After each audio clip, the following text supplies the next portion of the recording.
तो once again स्वागत है आपका एक और फ्रेश वीडियो में। एक बार फिर से आपके लेकर आए हैं क्रिकेट वर्ल्ड की कुछ बहुत ही बड़ी और कुछ बहुत ही इंपॉर्टेंट अपडेट्स। सबसे पहली अपडेट की बात करें तो ये अपडेट है गौतम गंभीर और अजीत अगरकर को लेकर। जैसा कि आप जानते हैं कि गौतम गंभीर और अजीत अगरकर के जो डिसीजंस रहे हैं पिछले कुछ साल में, जिस तरीके से इन्होंने इंडियन टीम को ट्रांसफॉर्म करने की कोशिश करी है, कई लोगों के अलग अलग यहां पर ओपिनियन रहे हैं। कुछ लोग का मानना है कि ट्रांसफॉर्मेशन जरूरी है, तो वहीं बहुत से लोगों का यह भी मानना है कि गौतम गंभीर ने पूरे तरीके से टीम को बर्बाद करके रख दिया है, पूरी टीम में पॉलिटिक्स भर दी है, पूरी टीम को डिवाइड करके रख दिया है। तो भाई जैसा कि हाल ही में साउथ अफ्रीका से भारत घर पे टेस्ट सीरीज हारा था, उससे पहले भी न्यूजीलैंड से ऑलरेडी हार चुका है। गौतम गंभीर की कोचिंग में मोस्ट ऑफ द सीरीज में भारत का निराशाजनक परफॉर्मेंस रहा है, कुछ कुछ अच्छी खासी कामयाबी भी रही है। लेकिन हाल ही में जो बीसीसीआई की मीटिंग हुई, उसके बाद बीसीसीआई के जो वाइस प्रेसिडेंट हैं राजीव शुक्ला, उन्होंने भाई इस बात को कंफर्म करा है कि गौतम गंभीर को किसी भी फॉर्मेट से कोच की पोजीशन से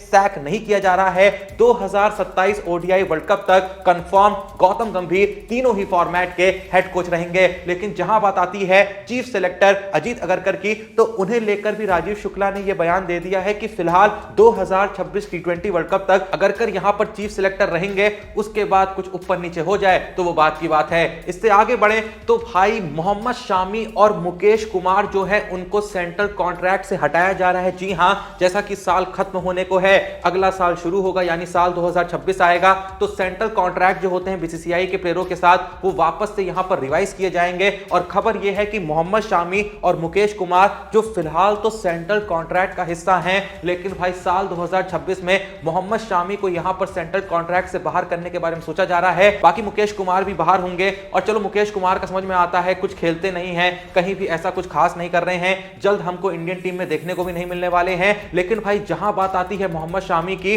तो यार ठीक है, मोहम्मद शामी भी पिछले कुछ वक्त से इंडियन टीम का पार्ट नहीं है, इंजरी के चलते वो इंडियन टीम से बाहर हैं। लेकिन भाई सेंट्रल कॉन्ट्रैक्ट से बाहर करना कहीं ना कहीं ये इशारा दे रहा है कि भाई भारतीय टीम या फिर कहें बीसीसीआई जो है, जो हेड कोच हैं, जो सिलेक्टर्स हैं, वो मोहम्मद शामी के बारे में सोच ही नहीं रहे हैं। ना ही मोहम्मद शामी हमको टेस्ट में कभी देखने को मिलने वाले हैं, या फिर व्हाइट बॉल क्रिकेट कह लो, स्पेशली ओडीआई क्रिकेट की बात कर लो, वहां भी देखने को नहीं मिलने वाले हैं, जो कि बहुत ही भाई अजीब लग रहा है सुनने में। क्योंकि मोहम्मद शामी ने ऐसा कुछ बहुत खराब नहीं कर रखा है।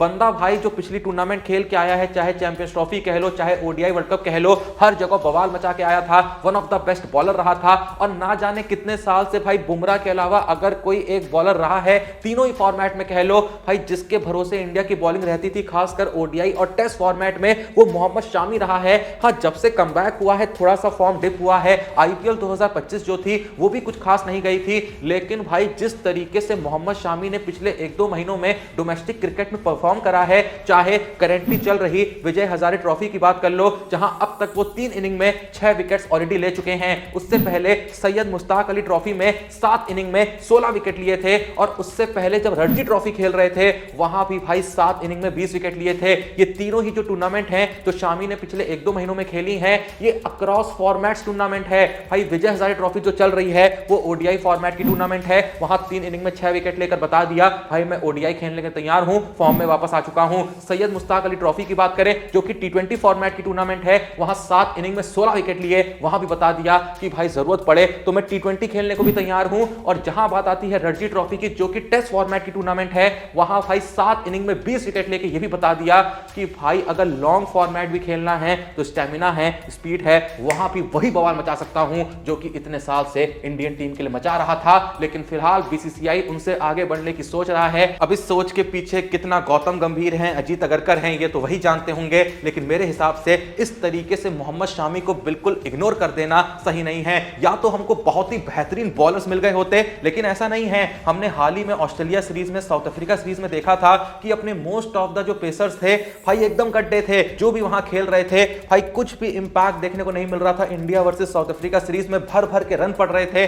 ठीक है, ड्यू फैक्टर वगैरह जो बोलना है बोल लो, एक आध मैच में ठीक ठाक बॉलिंग भी करा दी होगी, लेकिन भाई सबको वहां पे कमी खल रही थी मोहम्मद शामी की। चारों तरफ बातें चल रही थी कि मोहम्मद शामी को लेकर आओ, लेकिन क्या सुनने को मिलता है कि भाई नए साल में मोहम्मद शामी को सेंट्रल कॉन्ट्रैक्ट से ही बाहर कर रहे हैं। आप लोग का इस पे जो भी ऑनेस्ट ओपिनियन है ना भाई, कमेंट सेक्शन में बता दो। इससे आगे बढ़े तो भाई अगर आप भी ये सोच रहे हैं कि भाई नया साल आ चुका है, साल 2026 आ चुका है, तो साल 2026 के अंदर आखिर हमको विराट कोहली और रोहित शर्मा इंडियन जर्सी में कितने मैचेस में खेलते हुए दिखेंगे। तो भाई मैं बता दूं कि साल 2026 के अंदर 18 ओडीआई मैचेस जो है वो पूरे तरीके से कंफर्म्ड हैं। सबसे पहले भाई जनवरी 2026 में न्यूजीलैंड के खिलाफ 3 मैचों की ओडीआई सीरीज है। उसके बाद अफगानिस्तान के खिलाफ जून 2026 में 3 ओडीआई मैच की सीरीज है। फिर इंग्लैंड से 3 ओडीआई मैचेस की सीरीज है जुलाई 2026 में। फिर वेस्ट इंडीज से सितंबर और अक्टूबर में 3 ओडीआई मैचेस होंगे। फिर न्यूजीलैंड से यहां पर अक्टूबर नवंबर में 3 ओडीआई मैचेस होंगे और फिर दिसंबर यानी साल 2026 के अंत में श्रीलंका के खिलाफ भी 3 ओडीआई मैचेस होने हैं। तो टोटल यहां पर 18 ओडीआई मैचेस तो पूरे तरीके से कंफर्म्ड हैं। लेकिन अगर आपके मन में यह सवाल आ रहा है कि यार ये बताओ साल 2027 ओडीआई वर्ल्ड कप को मिला के यानी 2027 ओडीआई वर्ल्ड कप को मिला के यहां पे विराट कोहली के पास कितने मैचेस हैं, तो ये कैलकुलेशन लगा सकते हैं कि आखिर वो 100 शतक यहां पर कंप्लीट कर पाएंगे या नहीं कर पाएंगे। तो भाई साल 2026 के ये 18 ओडीआई मैचेस मिला लो और फिर साल 2027 में जितने भी ओडीआई मैचेस होने हैं, जितनी भी ओडीआई सीरीज होनी है वो देख लो। फिर चाहे एशिया कप की बात कर लो, चाहे ओडीआई वर्ल्ड कप 2027 की बात कर लो, तो भाई मोटा मोटी यहां पर 45 मैचेस हैं, 45 मैचेस हैं विराट कोहली के पास। और इन 45 मैचेस में विराट कोहली को 16 यानी 16 शतक जड़ने हैं अगर विराट को ओडीआई क्रिकेट में अपने 100 शतक कंप्लीट करने हैं। किस किस को लगता है कि विराट कोहली इन 45 मैचों में 16 शतक जड़ के इतिहास रचेंगे, अपने 100 शतक ओडीआई क्रिकेट में कंप्लीट करेंगे? जिसको भी यकीन है कमेंट सेक्शन में जरूर बताना। इससे आगे बढ़े तो भाई जल्द ही हमको देखने को मिलने वाली है न्यूजीलैंड के खिलाफ जो ओडीआई सीरीज होनी है, उसके लिए इंडिया का स्क्वाड जो है जल्द ही अनाउंस होने वाला है। और खबर जैसा कि पहले आ चुकी थी कि ऋषभ पंत यहां पर स्क्वाड से बाहर किए जाएंगे, उनकी जगह पे हमें टीम में देखने को मिलेंगे। कौन? उनकी जगह भाई ईशान किशन की जगह कंफर्म्ड है। ओडीआई सीरीज में ईशान किशन ऋषभ पंत को रिप्लेस करने वाले हैं, ये तो मैं पहले ही बता चुका था। लेकिन कल के दिन एक और यहां पर पुख्ता खबर सामने आती है कि वो ऋतुराज गायकवाड़ जो हाल ही में साउथ अफ्रीका के खिलाफ ओडीआई सीरीज में शानदार शतक जड़ के आए थे, उनका सिलेक्शन यहां पर हो सकता है न्यूजीलैंड के खिलाफ होने वाली ओडीआई सीरीज में। लेकिन वो प्लेइंग 11 का हिस्सा नहीं बन पाएंगे क्योंकि श्रेयस अय्यर जो है वो रिटर्न करने वाले हैं। और कहा जा रहा है कि अय्यर जैसे ही रिटर्न करेंगे सीधे उनको उनका स्पॉट दिया जाएगा 4th पोजीशन का, जो कि मिलना भी चाहिए क्योंकि अय्यर पिछले काफी वक्त से लगातार भाई 4th पोजीशन पे कंट्रीब्यूट करते रहे हैं। लेकिन फिर भी गायकवाड़ को यूं ही भूल नहीं जाना चाहिए।